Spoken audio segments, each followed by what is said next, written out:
Livro de 2 Reis, capítulos 15 e 16.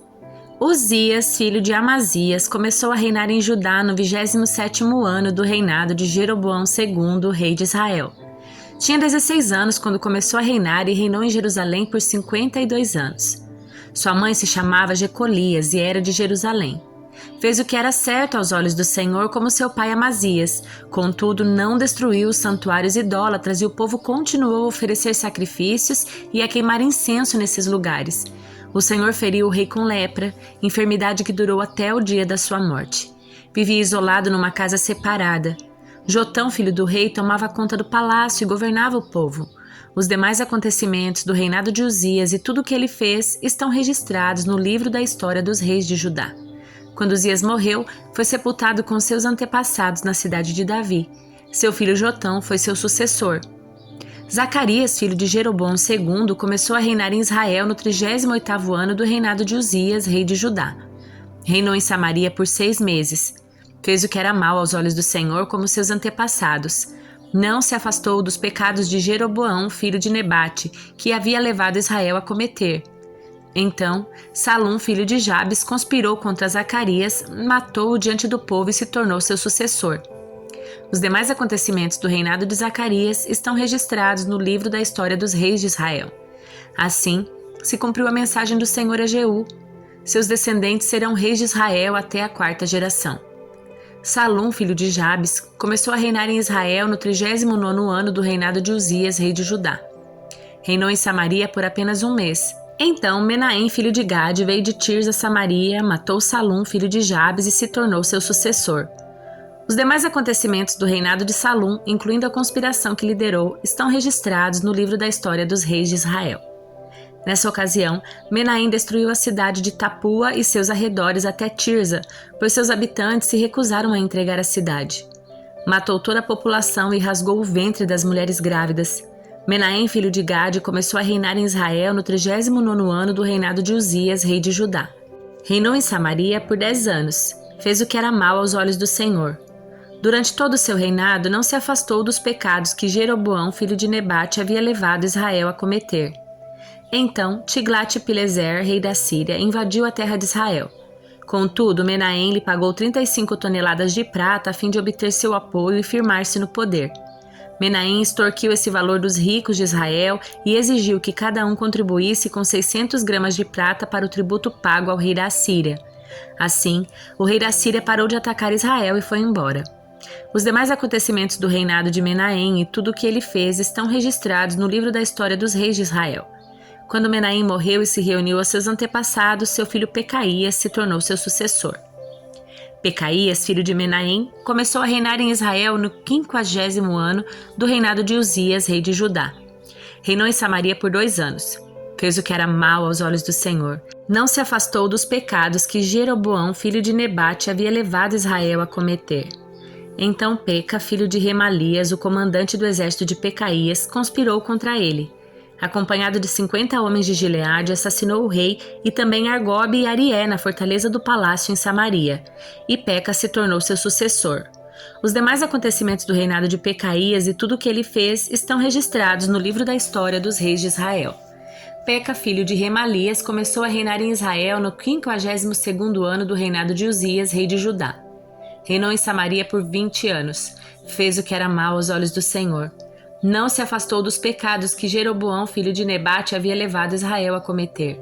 Durante o reinado de Peca, Tiglat-Pileser, rei da Síria, atacou Israel novamente e conquistou as cidades de Ijon, Abel-Bet, Maaca, Janoa, Quedes e Azor. Também conquistou as regiões de Gileade e da Galileia e todo o território de Naftali e levou os habitantes cativos para a Síria. Então Oséias, filho de Elá, conspirou contra Peca, filho de Remalias, e o assassinou. Começou a reinar em Israel no 20º ano do reinado de Jotão, filho de Uzias. Os demais acontecimentos do reinado de Peca e tudo o que ele fez estão registrados no livro da história dos reis de Israel. Jotão, filho de Uzias, começou a reinar em Judá no 2º ano do reinado de Peca, filho de Remalias, rei de Israel. Tinha 25 anos quando começou a reinar e reinou em Jerusalém por 16 anos.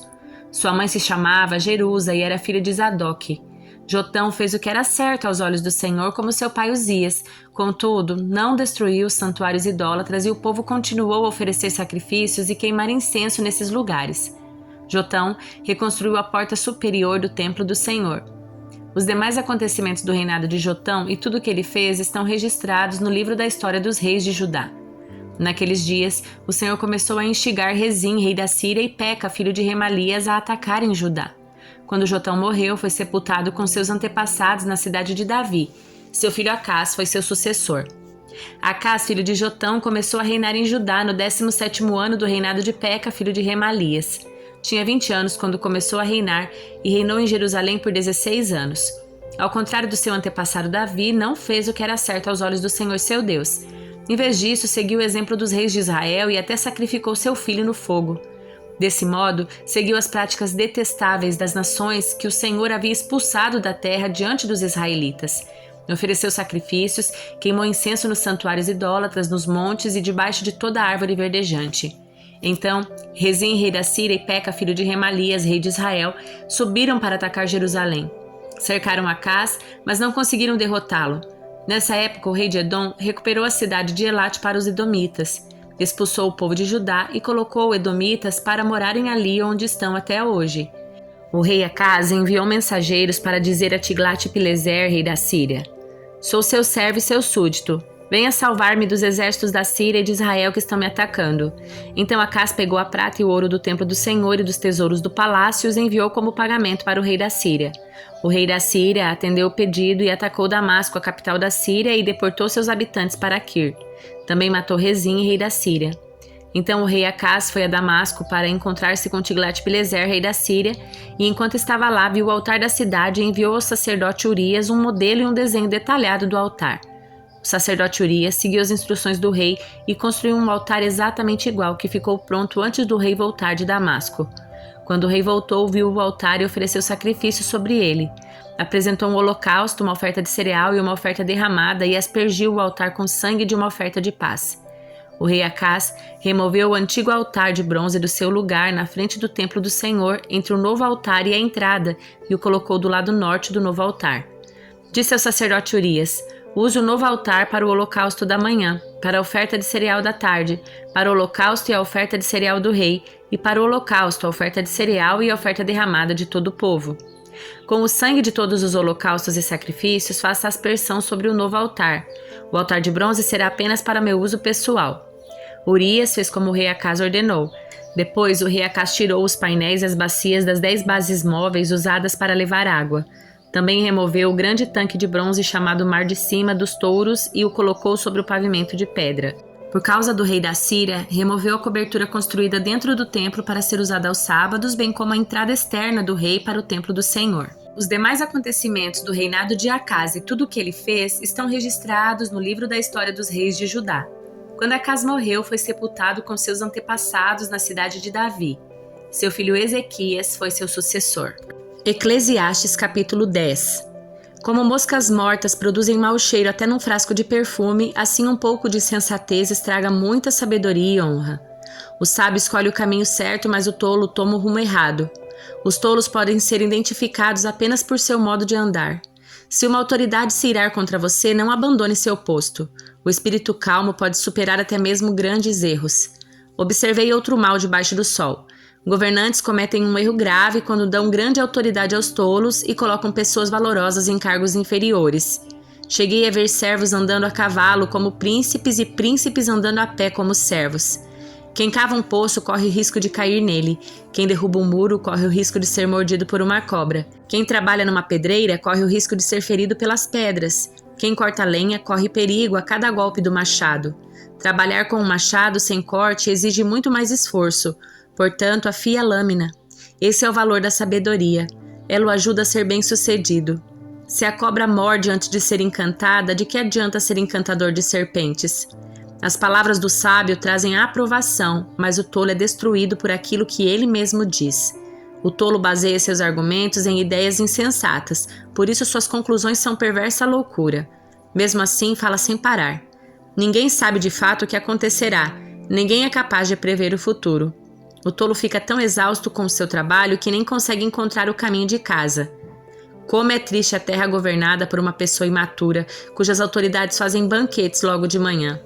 Como é feliz a terra que tem como rei um líder nobre, cujas autoridades fazem banquetes no momento apropriado, para recuperarem as forças e não para se embebedarem.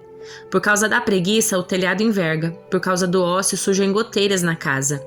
A festa proporciona riso, o vinho proporciona alegria e o dinheiro proporciona isso tudo. Nunca faça pouco do rei, nem mesmo em pensamento. Não zombe dos poderosos, nem mesmo em seu quarto, pois um passarinho poderia contar a eles tudo o que você disse. Gálatas capítulo 4. Portanto, pensem da seguinte forma: enquanto não atingir a idade adequada, o herdeiro não está numa posição muito melhor que a de um escravo, apesar de ser o dono de todos os bens.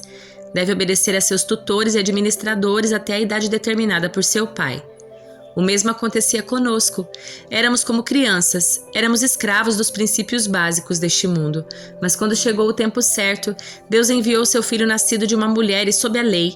Assim o fez para resgatar a nós que estávamos sob a lei a fim de nos adotar como seus filhos. E porque nós somos seus filhos, Deus enviou ao nosso coração o espírito do seu filho e por meio dele clamamos: Abba, Pai. Agora você já não é escravo, mas filho de Deus. E uma vez que é filho, Deus o tornou herdeiro dele. Antes de conhecerem a Deus, vocês eram escravos de supostos deuses que na verdade nem existem. Agora que conhecem a Deus, ou melhor, agora que Deus os conhece porque desejam voltar atrás e tornar-se novamente escravos dos frágeis e inúteis princípios básicos desse mundo, vocês insistem em guardar certos dias, meses, estações ou anos. Temo por vocês. Talvez meu árduo trabalho em seu favor tenha sido inútil. Irmãos, peço-lhes que sejam como eu, pois eu também sou como vocês. E vocês não me trataram mal e certamente se lembram de que eu estava doente quando lhes anunciei as boas novas pela primeira vez. Embora minha saúde precária fosse uma tentação para me rejeitarem, vocês não me desprezaram nem me mandaram embora. Ao contrário, acolheram-me e cuidaram de mim como se eu fosse um anjo de Deus ou mesmo o próprio Cristo Jesus. O que aconteceu com a alegria que vocês demonstraram naquela ocasião? Eu estou certo de que, se fosse possível, teriam arrancado os próprios olhos e os teriam dado a mim. Acaso me tornei inimigo de vocês porque lhes digo a verdade?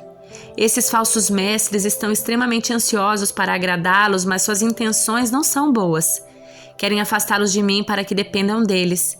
Se alguém deseja agradá-los, muito bem, mas que o faça sempre, e não só quando estou com vocês. Ó meus filhos queridos, sinto como se estivesse passando outra vez pelas dores de parto por sua causa, e elas continuarão até que Cristo seja plenamente desenvolvido em vocês. Gostaria de poder estar aí com vocês para lhes falar em outro tom, mas distante como estou, não sei o que fazer para ajudá-los. Digam-me, vocês que desejam viver debaixo da lei, acaso sabem o que a lei diz de fato? De acordo com as Escrituras, Abraão teve 2 filhos, um nascido de uma escrava e outro de sua esposa, que era livre. O filho da escrava nasceu segundo a vontade humana. O filho da mulher livre nasceu segundo a promessa. Essas 2 mulheres ilustram 2 alianças. A primeira, Agar, representa o Monte Sinai, onde o povo recebeu a lei que os escravizou. E Agar, que é o Monte Sinai, na Arábia, representa Jerusalém de agora, pois ela e seus filhos vivem sob a escravidão da lei. A segunda, Sara, representa a Jerusalém celestial. Ela é a mulher livre e é a nossa mãe. Como dizem as Escrituras, alegre-se, mulher sem filhos, você que nunca deu à luz.